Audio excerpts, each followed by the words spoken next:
আজ 2রা মে 2024 আমাদের সকলের প্রিয় স্বনামধন্য সত্যজিৎ রায়ের 102তম জন্মদিনে তার বাড়িতে আমরা প্রথমবারের জন্য আমার 1.5 বছরের ছেলে এবং সত্যজিৎ রায়ের খুদে ভক্ত তাকে নিয়ে আমরা গিয়েছিলাম। সেই প্রথমবার গেল, আমরা আগেও গিয়েছি কিন্তু আমার ছেলের এই প্রথমবার এখানে যাওয়া। সেই দিনের আর একটা স্মরণীয় মুহূর্ত আপনাদের সঙ্গে আমি শেয়ার করছি। যখন ওনার ছবির সামনে আমরা শ্রদ্ধাঞ্জলি দিতে গিয়েছিলাম, যেহেতু সেদিন অনেক নিউজ চ্যানেল থেকে অনেক রিপোর্টাররা আসেন এবং প্রথমবার এত ছোট খুদে ভক্তকে ওনারা দেখেছেন, তখন ওনারা ওটাকে ক্যামেরাবন্দি করেছেন এবং আমাকে জানিয়েছিলেন যে পরের দিন এই ছবিগুলো ওনাদের কাগজে ছাপা হলেও হতে পারে।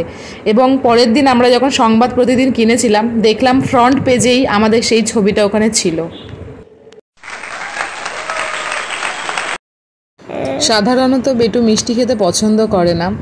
সেই দিন প্রথমবার সত্যজিৎ রায়ের বাড়িতে বসে ও পান্তুয়া খেলো এবং ওই ব্যাপারটা আমাদের কাছে খুব একটা স্মরণীয় মুহূর্ত হয়ে থাকবে যে ও প্রথমবার ওইখানে মিষ্টি খেলো।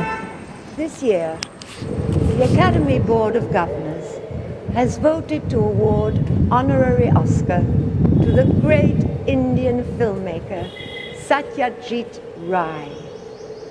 Mr. Rai has been making films for almost 4 decades. The Academy recognizes Mr. Rai's rare mastery of the art of motion pictures and of his profound humanism, which has had an indelible influence on filmmakers and audiences throughout the world. He has said that he aims to capture both what is unique in the Indian experience and that which is universal.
এবারে ফেরার পালা। আশা করব যাতে প্রত্যেক বছর এই দিনে বেটুকে নিয়ে আমরা এইভাবে এখানে আসতে পারি।